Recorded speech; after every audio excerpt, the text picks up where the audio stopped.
Hello friends, welcome to my channel.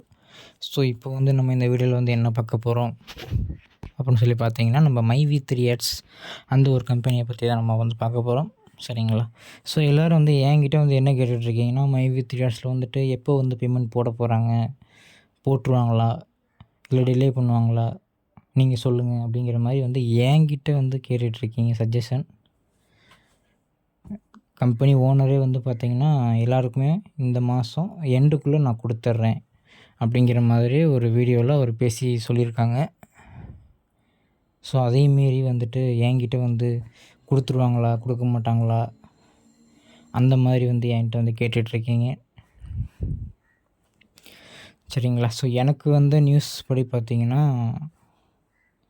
இன்றைக்கி தான் ஒருத்தர் சொல்லியிருக்காங்க. என்னென்னா, இப்போ சென்னை சரௌண்டிங்கில் இருக்கிறவங்களாம் என்ன சொல்லிகிட்ருக்காங்க மை3 கம்பெனியை பற்றி அப்படின்னு சொல்லி பார்த்தீங்கன்னா, இப்போது ஃபஸ்ட்டு வீக் இந்த ஜூன் மாதம் ஃபஸ்ட்டு வீக்கில் இந்த ஓஎம், பிஎம் இந்த 2 பேருக்கு மட்டும் பேமெண்ட் போட போகிறோன்றதை சொல்லியிருக்காங்க இல்லையா? ஸோ அடுத்தடுத்து பார்த்திங்கன்னா, அடுத்தது சில்வர், அடுத்து கோல்டு, ஸோ இந்த மாதிரி அடுத்து ஒவ்வொரு பிளானாக இருக்கிறவங்களுக்கு வித்ட்ராவல் கொடுத்துக்கிட்டு இருப்பாங்க. கடைசியாக ஃபைனல் க்ரௌன் பிளானுக்கு வித்ட்ராவல் கொடுக்குற டைமில் ஏதாவது ஒரு பிரச்சனை உண்டு பண்ணி,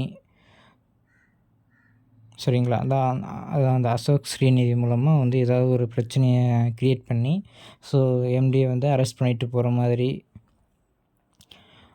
பிளான் பண்ணி அவரை அரெஸ்ட் பண்ணிட்டதுனால இதுக்கப்புறம் பேமெண்ட் ஸ்டாப் பண்ணி வைக்கிறோம், திரும்பி அவர் வெளியில் வந்ததுக்கப்புறம் தான் பேமெண்ட் ஷெட்யூல் பண்ணுவோம் அப்படிங்கிற மாதிரி ஒரு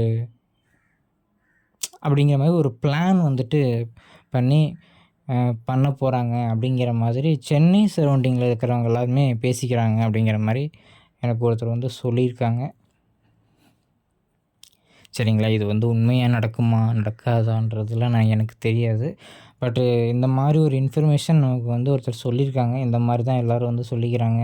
அசோக் ஸ்ரீநிதியும் மை3 எம்டியும் பார்த்திங்கன்னா, அவர் சொல்லி தான் அசோக் ஸ்ரீநிதி அவரை பற்றி தப்பாக பேசுகிறது.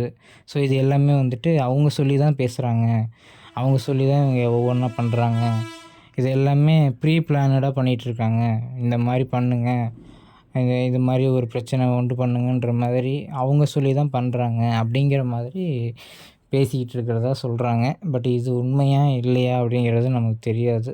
சரிங்களா? ஸோ இவங்க 2 பேரும் பிளான் பண்ணி தான் இந்த மாதிரி பண்ணுறாங்களா அப்படிங்கிறது கேட்கும்போதே யாராலையுமே நம்ப முடியாது. ஈவன் எம்டி சாரே பார்த்தாங்கன்னா கூட என்னடா நம்மளை பற்றி இப்படிலாம் பேசிகிட்டு இருக்காங்கன்ற மாதிரி தான் தோணும். பட் ஆனால் அந்த சரௌண்டிங்கில் இருக்கிறவங்க எல்லாருமே அந்த மாதிரி தான் சொல்கிறாங்க அப்படிங்கிறத சொல்லிக்கிறாங்க. பட் அவங்களுக்கு ஏன் அப்படி சொல்லணும்னு தோணுதோ தெரியல. ஓகே ஃப்ரெண்ட்ஸ், நம்ம விஷயத்துக்கு வருவோம். ஸோ கம்பெனிலேருந்து பார்த்திங்கன்னா பேமெண்ட் ஒவ்வொரு பிளானாக இருக்கிறவங்க எல்லாத்துக்குமே போடணும் அப்படிங்கிறது தான் இந்த நிமிஷம் வரைக்குமே சொல்லிகிட்டு இருக்காங்க. எல்லாத்துக்குமே போட்டுருவோம் அப்படிங்கிறது தான் சொல்லிகிட்டு இருக்காங்க. அவங்க சொல்கிற அந்த இதில் எதுவுமே போட மாட்டாங்க, இல்லை போடுறதுக்கு டிலே பண்ணுவாங்க அப்படிங்கிற மாதிரியான ஒரு இது எனக்கு எதுவுமே பர்சனலாக தோணலை. கரெக்டாக கொடுத்துருவாங்க அப்படின்றது தான் தோணுது. பட் என்ன, ஒரு வேளை அவங்க ஏதாவது காரணம் சொல்லணும், இதனால் பேமெண்ட் டிலே ஆகுது, இதனால் எங்களால் கொடுக்க முடியல, இதனால் பேமெண்ட் போடுறதுல கொஞ்சம் லேட் ஆகுது அப்படிங்கிறது அவங்க கம்பெனி சைட்லேருந்து நமக்கு சொல்கிறாங்க அப்படின்னா, எதனால் வேணுனாலும் அவங்க சொல்லலாம். காரணம் கிடைக்காமலாம் இல்லை, காரணம் இந்த டைமில் நல்லாவே சொல்லலாம். ஏன்னா அந்த அளவுக்கு ஒரு கேப் விட்டுட்டோம் நம்ம. சரிங்களா? கிட்டத்தட்ட ஒவ்வொருத்தருக்குமே அந்த க்ரௌன் பிளானில் இருக்கிறவங்களுக்குலாம் பார்த்திங்கன்னா மினிமமாக மாதம் 12,000 எடுக்கிற அந்த ஒரு பர்சனே மினிமம் பார்த்திங்கன்னா 40,000 கிட்ட வேலெட்டில் வச்சுருப்பாங்க. ஸோ அந்த மாதிரி இருக்கிற இந்த டைமில் மினிமம் இந்த மாதம் 40,000 30,000 ஸோ அந்த மாதிரி எல்லாம் சீலிங் ஏர்ன் பண்ணுறாங்க இல்லையா? ஸோ அவங்க பார்த்திங்கன்னா எப்படி பார்த்தாலுமே 1,00,000 1,50,000ன்ற மாதிரி வேலெட்டில் அமௌண்ட் வச்சுருப்பாங்க வித்ட்ராவல் போடுறதுக்கு ரெடியாக. ஸோ மேபி ஆல்ரெடி கூட போட்டிருக்கலாம். சரிங்களா? ஸோ அந்த மாதிரி இப்போது வந்துட்டு அவங்க காரணம் சொல்லணும் அப்படின்னா எப்படி வேணாலும் சொல்லலாம். ஃபஸ்ட்டு பிஎம், ஓஎம்க்கு போட்டுட்டு அதுக்கப்புறம் சில்வர், கோல்டுக்கு போட்டுட்டு டைமண்டில் இருக்கிறவங்களுக்கும் கூட போட்டுட்டு க்ரௌனில் இருக்கிறவங்களுக்கு மட்டும் பேமெண்ட் போடுறதில் சிக்கலாயிருச்சு. உங்கள் பேங்க் சைட்லேருந்து இவ்வளோ பேமெண்ட் பல்காக போடக்கூடாதுன்னு சொல்கிறாங்க. அதனால் எல்லா பேமெண்ட்டையும் உங்கள் வேலெட்டுக்கே ஏற்றி விட்டுறோம். அடுத்த மாதம் ஃப்ரெஷ்ஷாக எல்லோரும் வித்ட்ராவல் போட்டு எடுத்துக்கோங்க அப்படிங்கிற மாதிரியும். அதாவது நான் என்ன சொல்ல வரேன்னா, டிலே பண்ணணும். இப்போ நம்மக்கிட்ட எல்லாத்துக்கும் வித்ட்ராவல் கொடுக்கறதுக்கு அமௌண்ட் இல்லை.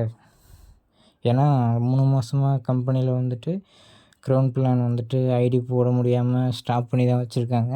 ஸோ அதனால் வந்து கம்பெனிக்கு இன்கம் பெருசாக எதுவும் இல்லை. இப்போ டிலே பண்ணி தான் கொடுக்கணும் அப்படின்னு ஒரு முடிவு பண்ணிட்டாங்க. அப்படின்னா டிலே பண்ணுறதுக்கான காரணங்கள் நிறையா சொல்லலாம். சரிங்களா? ஆல்ரெடி நிறைய கம்பெனியில் வந்துட்டு டிலே பண்ணுறதுக்கு ஒவ்வொருத்தரும் ஒவ்வொரு காரணங்கள் ரெடி பண்ணி ஆல்ரெடி சொல்லிட்டாங்க. பேங்க்கில் வந்து கொடுத்துருக்கோம், பேங்க்கில் வந்து இன்னும் ப்ராசஸ் ஆகிக்கிட்டே இருக்குது, இதாக போட்டுருவாங்க அப்படின்ற மாதிரி நிறைய காரணங்கள் நிறைய கம்பெனியில் கேட்டாச்சு இல்லையா? ஸோ அது மாதிரி இவங்களும் காரணம் சொல்லணும்னு நினச்சிட்டாங்கன்னா 100 காரணங்களுக்கு மேலே சொல்லலாம். பேங்க்கில் வந்துட்டு ஒரு ஆளுக்கு 50,000த்துக்கு மேலே போட முடியாதுன்னு சொல்கிறாங்க. பல்க் பேமெண்ட்டில் போட முடியாதுன்னு சொல்கிறாங்க. ஸோ அதனால் மினிமம் எல்லோரும் 30,000 வித்ட்ராவல் போடுங்க, மீதியை அப்புறமா வித்ட்ராவல் போடுங்க இந்த அமௌண்ட் வந்ததுக்கப்புறம். ஸோ அந்த மாதிரி கூட சொல்லலாம். ஸோ எப்படி சொல்லுவாங்க அப்படிங்கிறது தெரியலை, வெயிட் பண்ணி தான் பார்க்கணும். ஸோ இந்த வீடியோவில் கூட என்ன சொல்லியிருந்தாங்க க்ரௌன் பிளானுக்குன்னா, ஒரு ஸ்லாட்டில் போடலாமா இல்லை 2 ஸ்லாட்டாக போடலாமா அப்படிங்கிற மாதிரி ஏதோ ஸ்லாட் அப்படின்ற மாதிரி சொல்லியிருந்தாங்க. ஸோ ஸ்லாட் அப்படின்னா என்ன அப்படிங்கிறது அவங்க இன்னும் டீட்டெயிலாக சொன்னால் தான் தெரியும். ஒரு ஸ்லாட்டுன்றது ஒரு வித்ட்ராவலா இல்லை என்ன அதுக்கு மீனிங்கிறது தெரியலை. ஸோ கம்பெனி சைட்லேருந்து ஜூன் எண்டுக்குள்ளே எல்லாேருக்கும் போட்டுருவோம் அப்படிங்கிறத சொல்லியிருக்காங்க. ஸோ ஜூன் எண்டுக்குள்ளே வருமா அப்படிங்கிறது டவுட்டு தான் க்ரௌன் பிளானில் இருக்கிறவங்களுக்கு. மற்ற பிளானில் இருக்கிறவங்களுக்கு கூட போட்டுடலாம். பட் அந்த க்ரௌன் பிளானில் இருக்கிறவங்களுக்கு போடுறதுக்கு இந்த மாதம் போடுறது கஷ்டம்தான். மேபி நெக்ஸ்ட் மந்த் வரைக்கும் கூட எக்ஸ்டெண்ட் ஆகிட்டு போக வாய்ப்பு இருக்குது. இப்போ நான் சொல்லியிருக்கேன் இல்லையா, அந்த 50,000 60,000 வித்ட்ராவல் கொடுத்தவங்களெலாம் போட முடியல, அதனால் நீங்கள் கொஞ்சம் கொஞ்சமாக வித்ட்ராவல் போட்டு எடுத்துக்கோங்க அப்படின்ற மாதிரி கூட சொல்லலாம். ஸோ அது எந்த மாதிரி ப்ராசஸ் அப்படிங்கிறது நமக்கு தெரியல. சரிங்களா? ஸோ வெயிட் பண்ணுவோம். இந்த மாதத்தில் க்ரௌன் பிளானில் இருக்கிறவங்களுக்கு அமௌண்ட் வர்றது கஷ்டம்தான். என்னை கேட்டிங்கன்னா, என்னை யாராவது கேட்டிங்கன்னா எப்போ பேமெண்ட் வரும் மைவிச் ரேட்ஸ்லேருந்து அப்படின்னு சொல்லி கேட்டிங்கன்னா, ஜூன் மந்த் எண்டுக்குள்ளே வர்றது கஷ்டம்தான் அப்படின்றத நான் சொல்லுவேன். சரிங்களா?